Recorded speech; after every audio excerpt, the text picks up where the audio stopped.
Hi there, this is post-production Haddo just introing this video by saying sorry it's taken so long to come out. I think season 1 ended in March, so that's my B. And actually it's taken so long that one or two of the jokes in it are actually slightly out of date. So we went back and forth on whether to rewrite them, and we thought it was funnier to leave them in as is. You'll see what they are when you watch, but I hope you enjoy. We've worked quite hard on this season, and we're looking forward to doing another one. Hello and welcome to the final episode of the first season of Big Nostalgia. In this first run we have talked about 10 different games, and to keep to a theme, they have all been Nintendo 64 games. There are some we liked a lot, and some we didn't like as much. Now, however, as a final episode to round us off, we are going to pit them against each other and give you, drumroll please, the top 10 games of Season 1. So, doesn't that mean we're just ranking them worst to best? Yes it does, Haddo. Yes it does. And as you'd expect, and just like what we've said about these games up till now, these rankings are our opinions. So if you love the game at number 10 and hate the game at number 1, this list doesn't get in the way. It's just what we think. We've done our deep dives into each one with what we do and don't like about these games in their separate Big Nostalgia episodes, so don't expect our explanations to be video essays, although we have made sure to give a good summary of why we made our choices. Oh, and by the way, for the purpose of this video, Smash Bros is only being considered as the Nintendo 64 version. Now, let's begin. Number 10. What? Oh my god, what a shock! Who could have guessed it has so many types of berries? A Bug's Life is not a good game, but pretending it had a chance against the competition presented in this run of shows would be ridiculous to say the least. Back in the days where kids' movies got tie-in games of varying quality, it's not really much of a surprise that this one came out pretty bad. It was confusing, awkward to control, I still don't understand the power-ups, and it was ugly, even by the standards of a Nintendo 64 era game. It's a game about Bug's Life. If you've seen the film, you'll get the game. It's just more unnecessarily complicated. And the level complete screen looked like the game was being condescending. Good job! Number 9. So I challenge you to fisticuffs. What? You mean this wasn't number 1? It is a premium fighting experience. Oh shush, it's not even the top fighting game on this list. That's true, and this game was released after Super Smash Bros. Whilst not too bad for an early 3D arena fighter, it still wasn't great. The controls were a bit stiff, the pacing was slow, and there wasn't much to it. There wasn't much variety in the characters beyond Spike, the medium characters such as Tom, and the small characters such as Jerry. That said, however, the environments were pretty good for the time, and there were fun environmental hazards you could trigger in each one.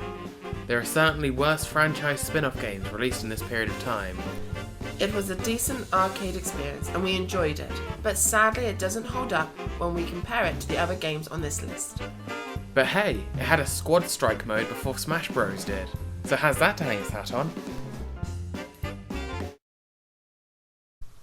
Number 8. What insanity is this? How can the makers of Banjo Abridged not love all rare games? Whilst the game can be fun, it's madness.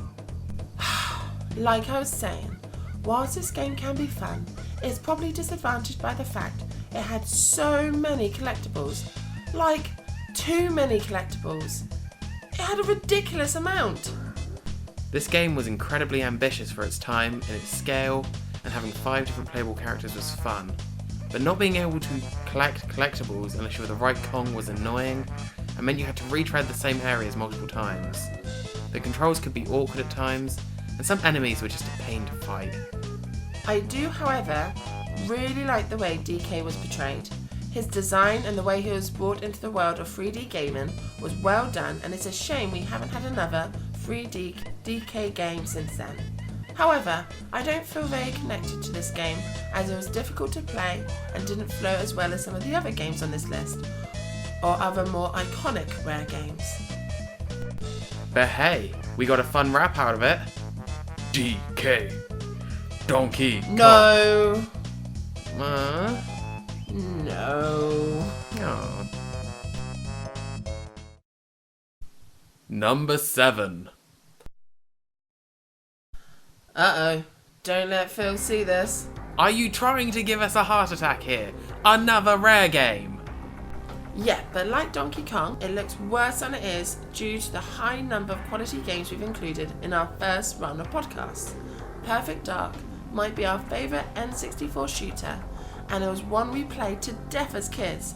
There is an unfortunate circumstance of running up against some of our nostalgic favourites. Perfect Dark has a slew of fun weapons, modes, and even a lot of different NPC types for doing matches. There were pacifist NPCs who could steal your weapons, and NPCs which specialised in different types of weapon.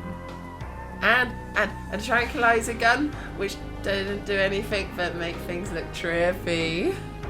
Hell, it even has a co-op mode and a counter-op mode for story, one where you work together, and the other where your friend can work to try and stop you. That's a mode that Rare tried to do in BanjoKazooie, but failed. Speaking of the story, it does well, and tries to be different from the GoldenEye game, also developed by Rare. It has aliens and everything! This game suffers on the list from competing against some of our all-time favourites, and suffers in the broader public for not being GoldenEye. A true underdog and worth a go if you never have before. Number 6. Snowboard Kids! Hey 90s kids, guess what? Who are you talking to? Wanna play a hip, cool new rad game? Seriously, dude. What the hell? Well, Snowboard Kids is all about that and more, but guess what? What? It belongs in the 90s. So, can I start my bit now? Yeah, okay. We're nearing the half point of this list, so I don't think this should be much of a surprise. Snowboard Kids was an incredibly inventive take on a racing game in its first iteration, full of interesting characters, wacky items, and a surprising range of environments for a snowboarding game. I'm not sure if sand works like that. In short, it had a lot that was unique about it, and separated it from other racing games, and saved it from being accused of copying Mario Kart. This game relies a lot on the memory pack, if you want to keep the unlockables unlocked, but most of the game content is available without needing to unlock anything. But only 90s kids will remember this great game. What are you talking about? Only 90s kids will remember most of these games. Freestyle! Number 5. Hey, Hadowink, what comes before Part B? Party! You stole that from Scrubs. Maybe.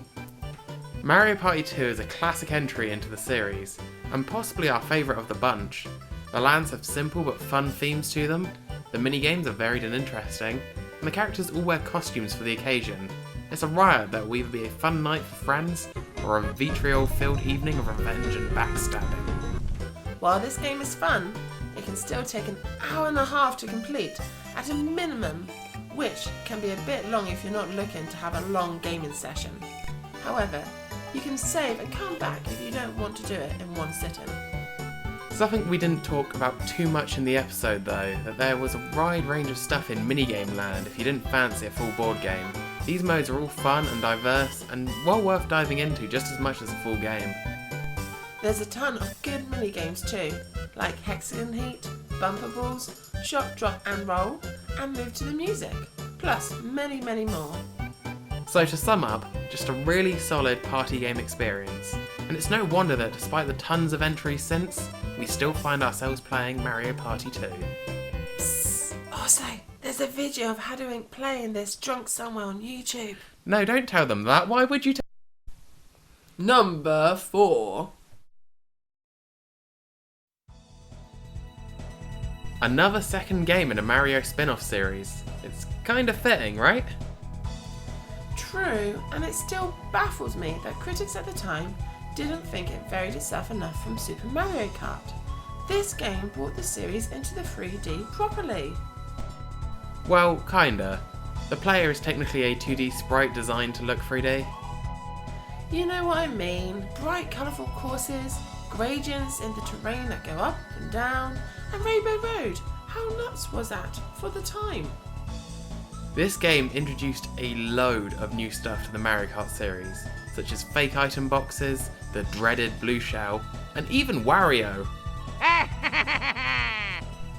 The single player was fun, despite the elastic band AI on the CPUs, and the multiplayer was great for both races and battles.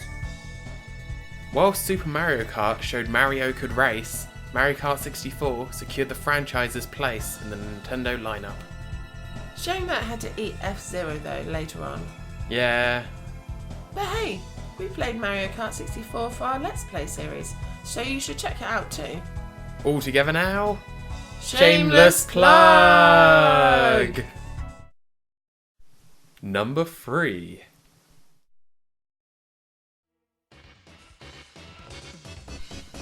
Whilst we did say that this was Smash Bros. 64, I think honestly this game would have ended up here regardless of which of the entries we were talking about. Except for Ultimate. Ignore him, he's still in the honeymoon phase of that game. Everyone is here, Vicky. Everyone! Even Piranha Plant for some reason. Oh shush. Anyway, while we rate each entry differently for their strengths and weaknesses, the original defines a lot about what makes this series great. It was a celebration of Nintendo, and what better of a celebration than our favourites beating the mincemeat out of each other. There was 8 characters with an extra 4 to unlock, although when we were kids, it was very much the case of, who the hell is Nez? Captain Falcon? Since when does he leave his car? The one-player mode had plenty to do, enemies to fight, and challenge modes like break the targets and board the platforms. There's even a final boss against mysterious Master Hand at the end. Nothing like this had even been tried before, and despite attempts by others to do similar, nothing has come close in over 20 years. There's a reason why Smash Bros. Is the powerhouse of a franchise it is, with people begging for their favourite characters to be added. And it all started here. Now add Banjo, damn it! And Grunty! She deserves it! Now, we have 2 games left. BanjoKazooie and Ocarina of Time. I can't do it. It's like choosing between my 2 favourite children. Come on now, Hadowink. I think we both know how this goes. Number 2.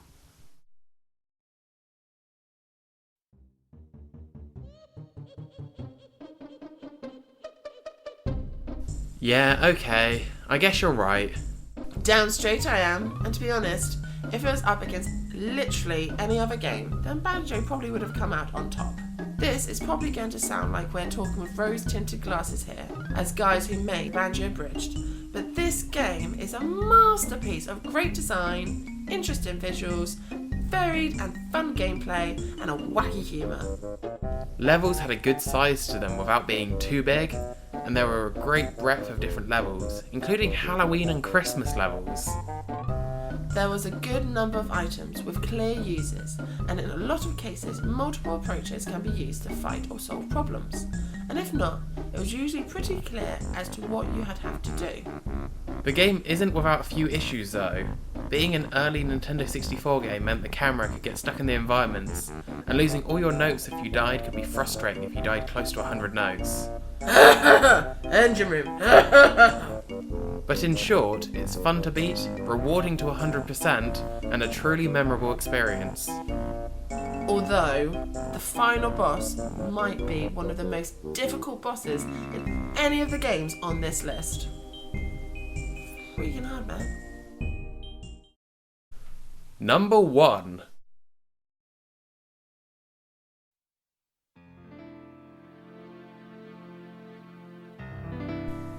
Da da da da. Whilst this is going to be very unsurprising to some, it's always worth restating what a massive accomplishment this game was when it first launched in 1998. It was a mammoth 3D adventure, spanning multiple worlds and time periods. It defined a lot of features that became standard for adventure games for years after, and most of all, it was so much fun.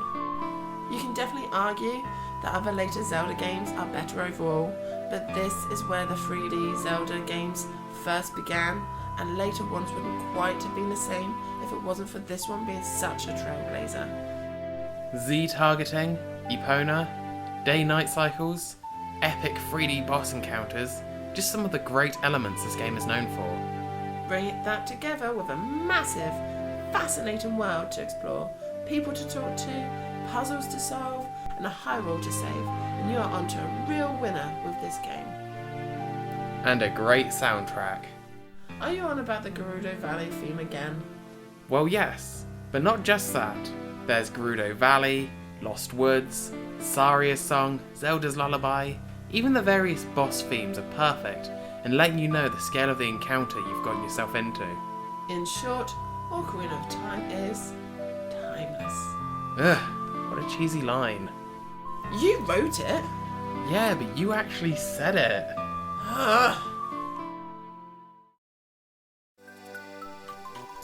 So that's the list. Did you agree? Did you not? What should we talk about in Season 2? Let us know in the comments what you thought, and thank you for watching our video and for joining us for the first season of Big Nostalgia. See you next time. Bye! Bye! Hi there, this is Inc again, thanking you for watching this video. Sorry it took so long to come out, and as you saw, there's some bits of it that were out of date, but now it's out. Focus is going to be on getting Ukulele Abridged Part 2 out, which I want to say maybe early September. I'll keep you updated on Twitter, but until then, see you next time, and I leave you with this outtake from the recording, which is pretty good. Dun dun dun! How did you not see what that was? Da da da da! Oh. Zelda!